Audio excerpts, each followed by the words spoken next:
দেখুন, এই সরকার তো অনেক অনেক রক্তের বিনিময়ে পাওয়া একটা সরকার। আমাদের আশা জায়গা অনেক, এবং আপনার বৈষম্য বিরোধী ছাত্র আন্দোলন যা করেছেন, এই জাতি সবসময় ওনাদের কাছে ঋণী থাকবেন, এতগুলি রক্তের বিনিময়ে যেটা পাওয়া।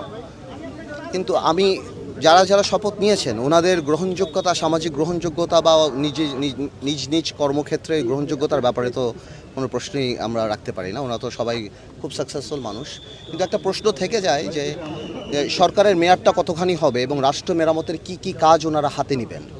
এটা না জানা পর্যন্ত আসলে আনসার করা কঠিন যে ওনাদের কাজটা কেমন হওয়া উচিত বা কি হওয়া উচিত। সো এই জিনিসটা ব্যাপার। আর কি থাকবে তাহলে আপনাদের?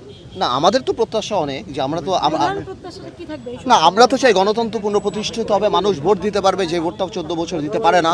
বাট এটাও সত্যি যে ভোটের আগেই ভোটই একমাত্র গণতন্ত্র কনফার্ম করে না। এটাও সত্যি ভোটের আগে আরও অনেক কিছু করা দরকার হতে পারে।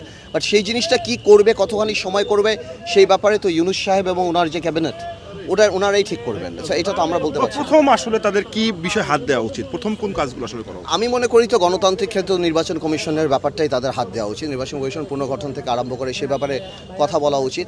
তারপর আমলাদের যেই ব্যাপারটা সেটা করা উচিত। সবচেয়ে বড় কথা, জাতিকে আমলা পুলিশ বলেন, সবাইকে ব্যবসায়ী বলেন, একটা কনফিডেন্স আনা উচিত যে তারা ভালোভাবে কাজ করতে পারবে। দুর্নীতির ব্যাপারটা অনেক ইম্পর্ট্যান্ট, করা উচিত। আর কিছু কিছু আইন আছে যদি ওনারা করতে চায়, যেমন আপনার অর্থনৈতিক রাষ্ট্রদ্রোহিতা পাশ করা উচিত, যার কারণে বাংলাদেশ থেকে লক্ষ লক্ষ কোটি টাকা পাচার হয়ে গিয়েছে। তাদেরকে কিভাবে আনবে, এই মানুষগুলি যা মারা গিয়েছে, যাদের হাতে রক্ত লাগা, তাদের বিচারের কাজ কিভাবে হবে, এগুলিও খুব ইম্পর্ট্যান্ট। সো সব কিছু মিলিয়ে অনেক কিছু। এখন ওনারা কি করবেন, ভবিষ্যতে আমাদের সাথে বসবেন কিনা বা কি কর্ম পরিকল্পনা হবে, সেটা সময় বলে দেবে।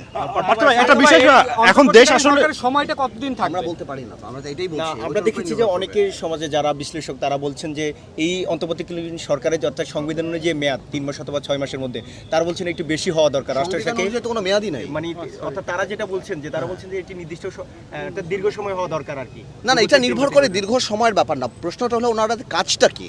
ওনারা তো একটা কাজ হাতে নেবেন যে আমরা এই করব, তখন বোঝা যাবে যে কোন সময়ের মধ্যে ওই কাজটা করতে পারবেন, কোন সময় পারবেন না।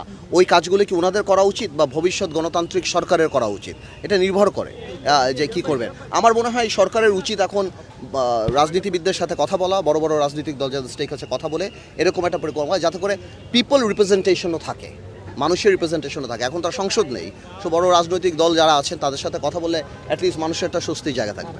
ঠিক আছে।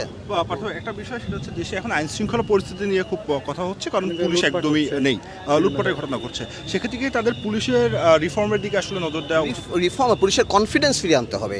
এই পুলিশ দলীয়করণের কারণে গত 16 বছরে পুলিশ প্রশাসন ভেঙে পড়েছে, অন্যান্য প্রশাসন, কিন্তু পুলিশে আরও অনেক ভালো ভালো মানুষ আছেন, অনেক, সবাই তো দলীয়করণ হয় নাই।